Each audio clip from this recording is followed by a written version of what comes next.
Hi, I'm Christine Hubbard. I'm president of the North Texas Community College Consortium. We have 20 community colleges across North Texas, and we provide professional development, leadership programs, an assessment leadership institute, and opportunities for all of our schools to collaborate and create networks and work on regional problems. Thanks. I'm going to stand up because I can't see everybody over there, so I'm a little shorter. Hi, good morning. I'm Martha Ellis. I'm director of the Higher Education Services, which includes strategy, policy, and resources for the Dana Center at the University of Texas at Austin, working in mathematics pathways in Texas and basically 14 other states in the nation. Thanks.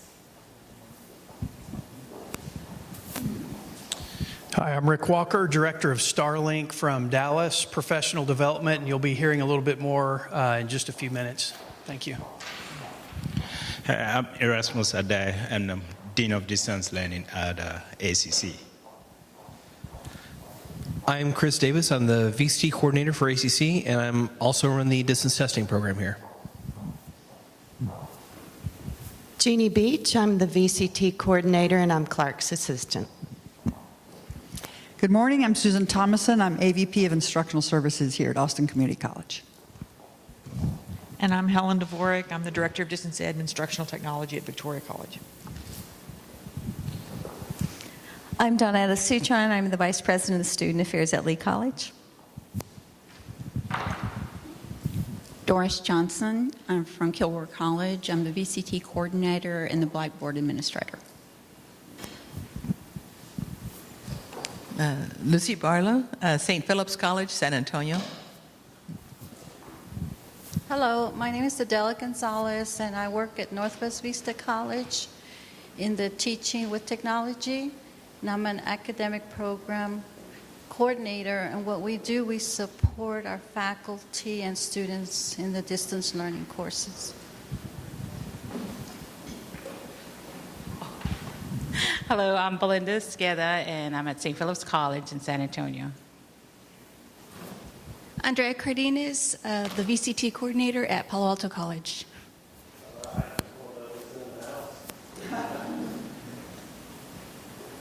Tilly Slade, San Jacinto College, and I'm the District Coordinator for the district. Great.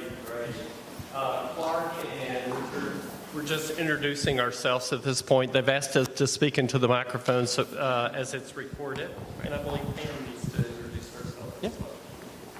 Yeah. I know most everyone. I'm Clark Peterson. I've been the Interim Director of VCT since Gary left about a year and a half ago. Good morning, I'm Pam Quinn, Provost at the LaCroix Center for the Dallas County Community College District, and have been involved with VCT and Starlink since they began.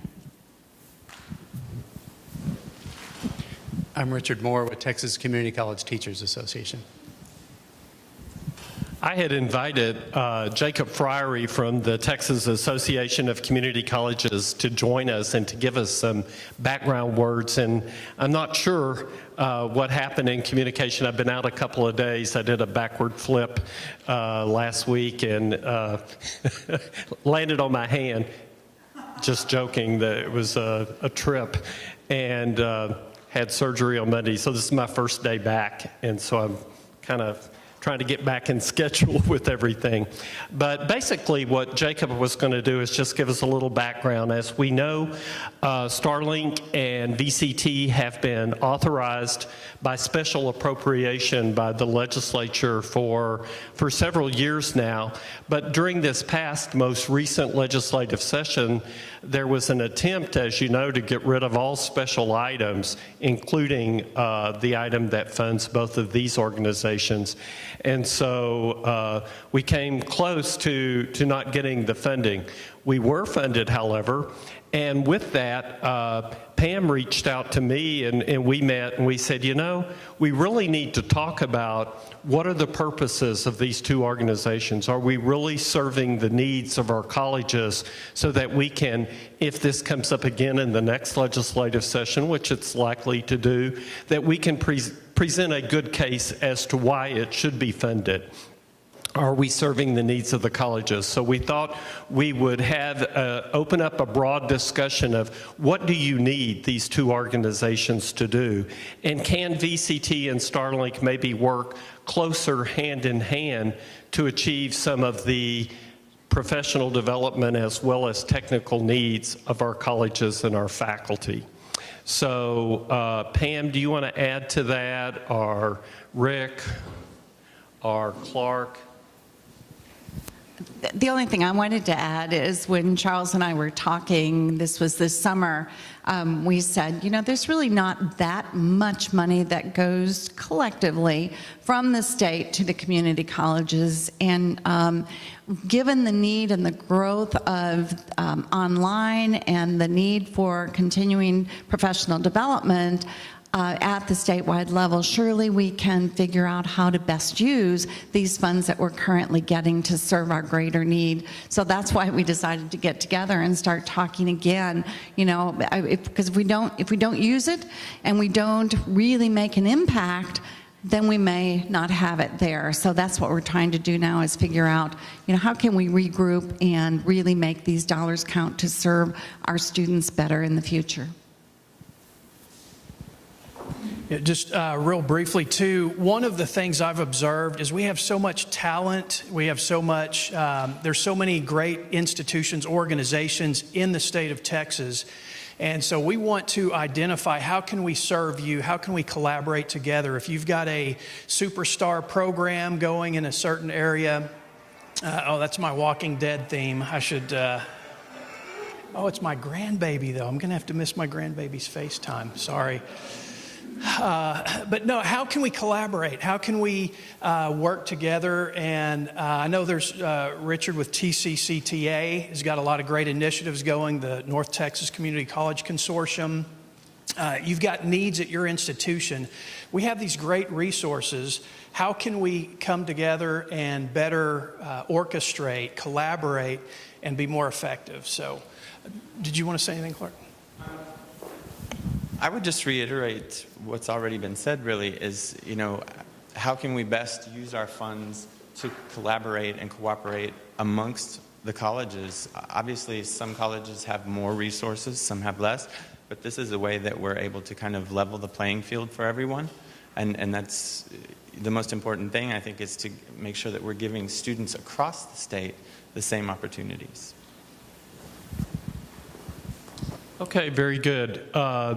TAC did hire a consultant who did come up with a report, and Pam is going to spend a few minutes talking about that report, what the consultant had to say, as well as some trends in online learning. Do you need to get copies made of that? Okay. Okay, yeah, we can get some additional copies made. Okay.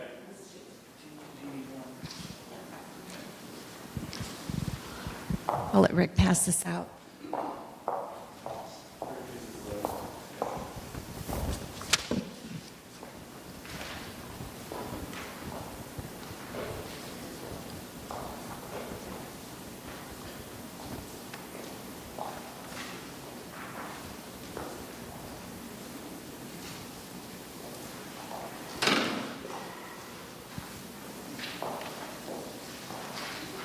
Well, as Charles just said, VCT hired a consultant out of Illinois last year to take a look at what was happening with VCT and where we might go. And there were two major meetings, one in the Dallas area and one in the Houston area, where they were talking about what we can do to further VCT, taking a look at the mission, how has it changed, what's expanded.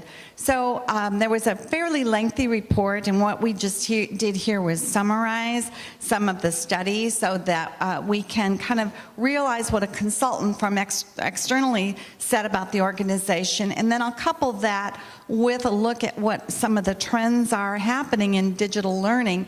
And if we look at what the consultant said and we look at where the trends are going, that may help us figure out other things that we could be doing with both VCT and with Starlink. And the consultant's recommendations, they went back and looked at where online is going.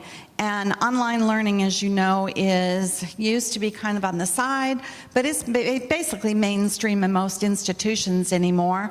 I know in the Dallas area, about 30% of all of our enrollments are online. So this is not a trend that is going away. And in Dallas, as we've been tracking it, it has continued to go up every year for the last 20 years. Nationally, it is still rising, but as the percentage of students taking online courses grows, the percentage of increase is not as great as it once was.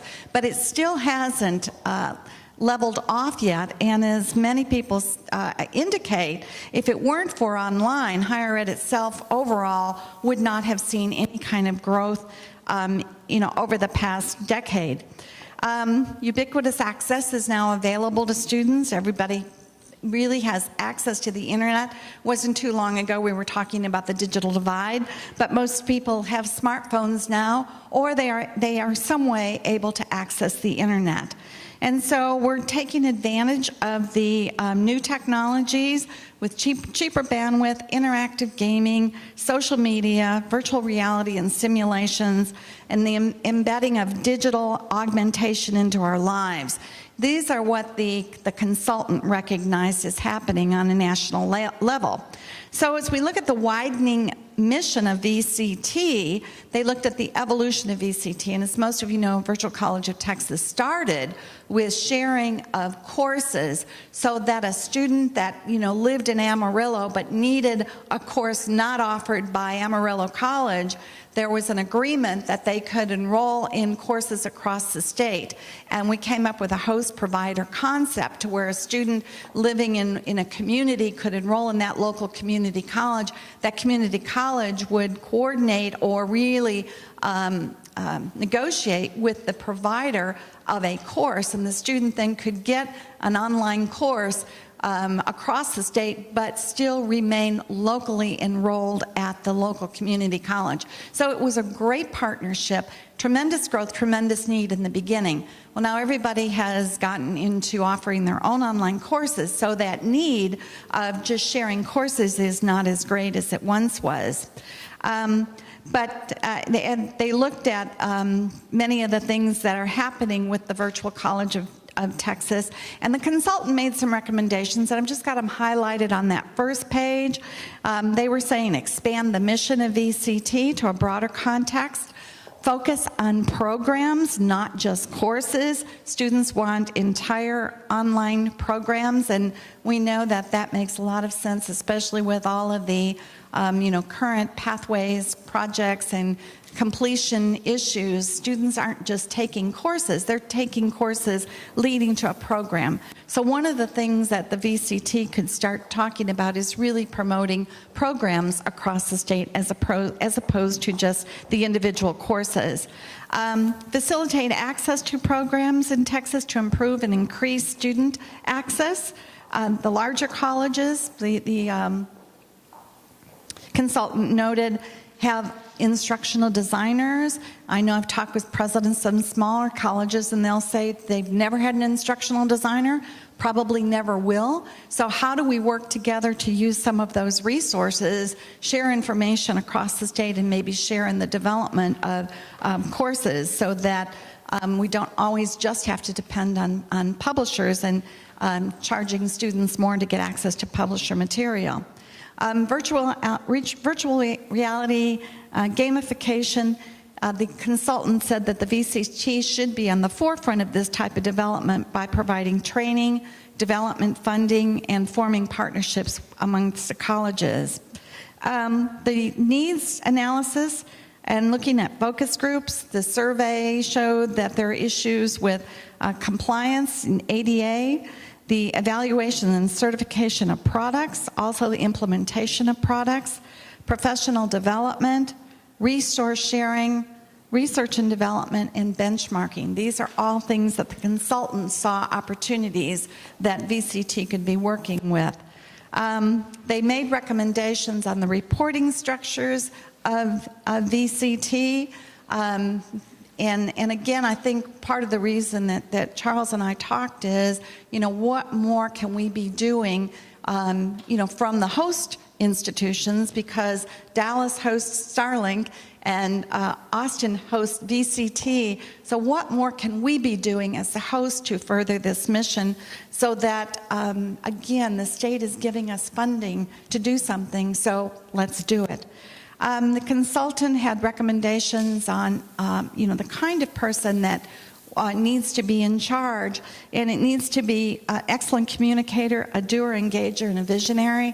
But actually, some of those attributes need to be shared, and all of us need to be trying to be visionary together, be doers and engagers. So the report was valuable and useful, and it was used this last legislative term. But we wanted to share some of that information with all of you here today.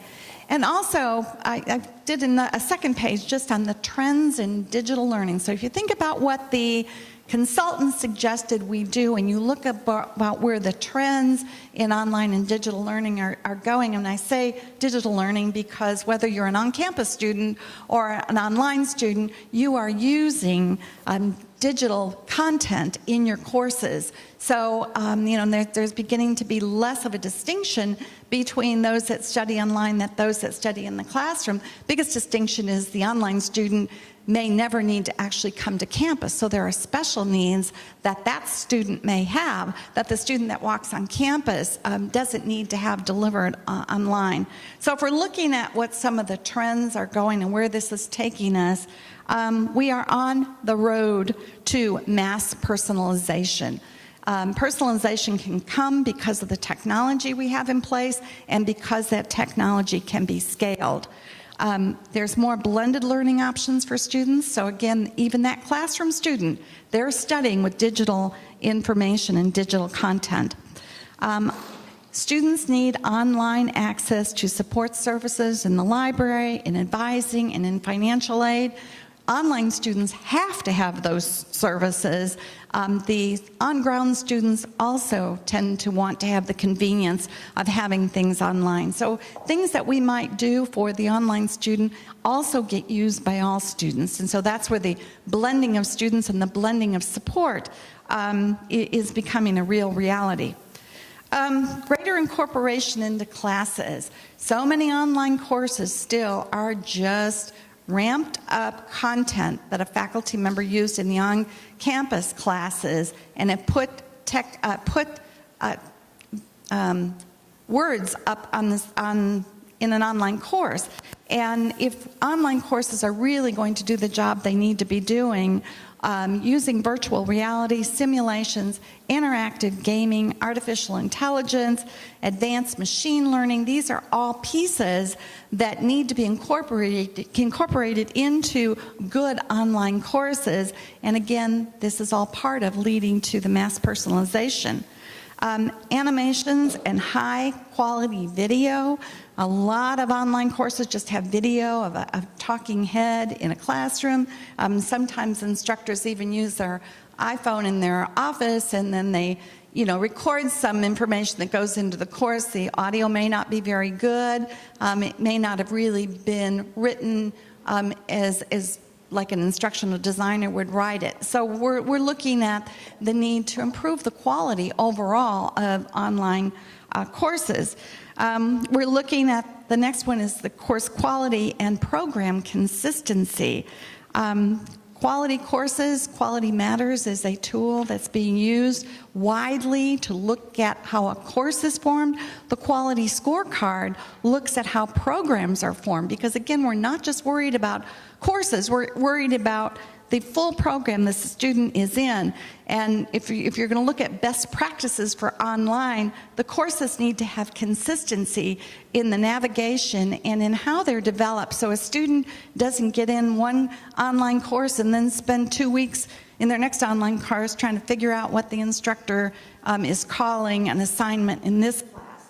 So we don't want it to be a scavenger hunt for the students from course to course. So that's something we could be looking at, how collectively we might be working to improve that student experience, which improves retention and completion. More third-party providers are coming online. Straighter Line is a big one that is working outside of the traditional system. Students take their courses, then they've got their courses that have been approved by ACE accreditors, and many community colleges and universities now have the option to accept student credit that was really not taken in a traditional college, accredited college system. These other external providers like USMX, Credential Engine, Climb Credit, Distance Education Accrediting Council, CALE, just greater emphasis on non-traditional credentials are creeping into the system. Last week in Fort Worth, Newton had a one-day seminar over 2 days, half afternoon and a morning, about the third-party providers. And sometimes we're not looking at them because they're not in our traditional scope of what we're thinking of higher education, but students are, and that's coming on. So how do we prepare ourselves for that kind of new competition or new partners in the future? Again, focus on completion. Blockchain is a new technology that is being introduced, and this is where you can take credentials that you may have earned maybe in the military, maybe if you've worked for Hamburger University, you've taken courses there, you've gone to various colleges with blockchain technology. They can track all of these professional development credits, credentialed credits and non-credentialed credits into a resume for students to use, and that's what employers are looking for. They're not just looking for what you've learned in an official classroom. What are those other experiences you've had? So new technologies like blockchain are changing the environment for us. Changing of the faculty role in an unbundled approach, and even the unbundling of the academy. More and more faculty may not be developing their own content. They're using content developed by a third-party provider or a publisher, and so it's less about what the instructor puts into a course, but again, more what can the instructor's role be to ensure that the student is successful taking online courses and using digital material. So that's opportunities for training too. How do we make sure faculty know how to be effective online instructors? And Quality Matters has put the emphasis so much on course design, but as even our faculty are beginning to say, there's a big difference between course development, and course delivery. We need to be putting more emphasis on the course delivery.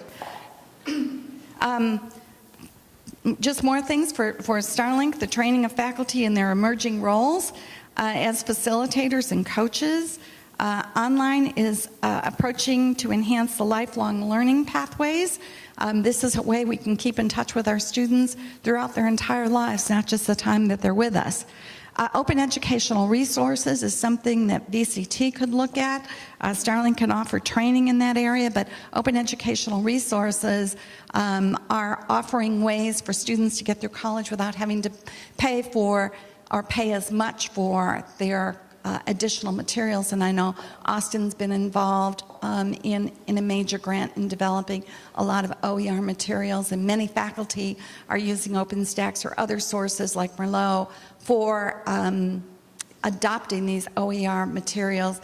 But again, is that something that we could be doing with VCT and making a difference for everybody and doing that high-level course development or acquisition of courses already developed and sharing across the state, again, which could drive down the cost for students. Competency-based education, that one is obviously coming on strong. I was just talking a little earlier, we've developed a supervisor certificate right now with full OERs, competency-based, and the students are coming in from industry or their jobs out there, and they are doing extremely well in these competency-based courses. And they're not spending time on information they already know. They can test out on that, and when they don't know something, there's good quality content and good faculty support so that they can learn it. But we're having much more success with the same set of courses when we've converted them to competency-based courses as opposed to the traditional courses. So that's something else. Came up in the consultants report and an opportunity for VCT and Starling to look at how can we maybe develop or again share some CBE courses that are out there. Adaptive learning is another technology. A lot of the publishers are doing that.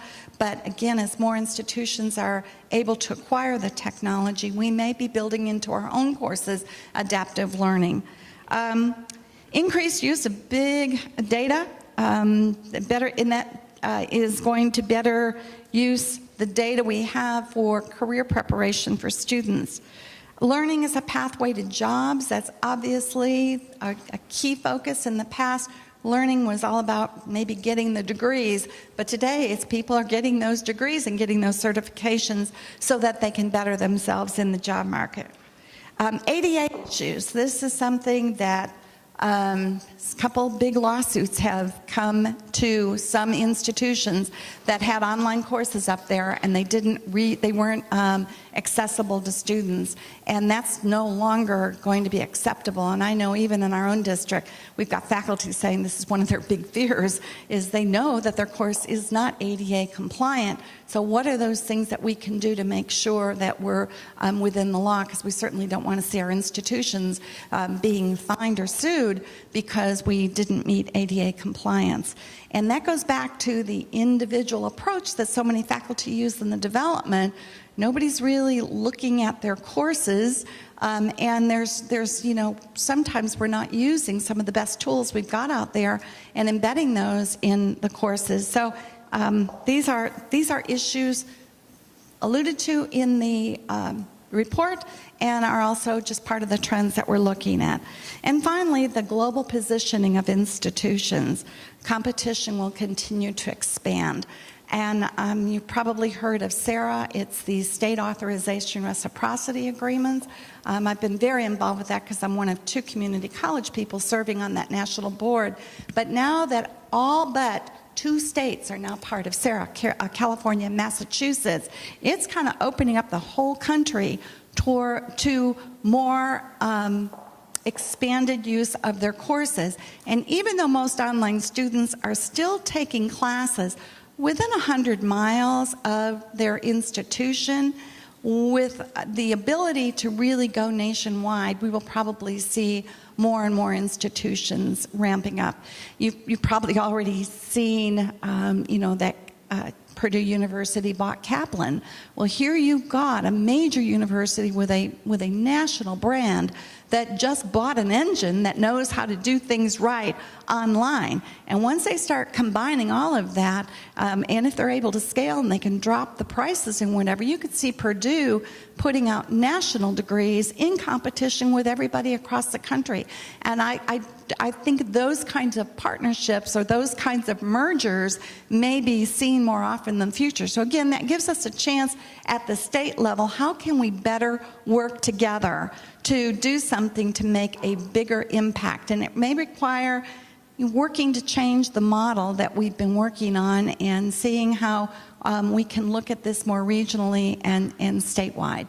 So those are kind of the background information that the consultant kind of launched us in. This is the first meeting where we've had with Starling and VCT since the consultant's report came out. And we know Starling had a meeting set up for this date anyway, so we just expanded it. And so we've got opportunity in front of us, and that's what we're here to try to figure out how to take advantage of that.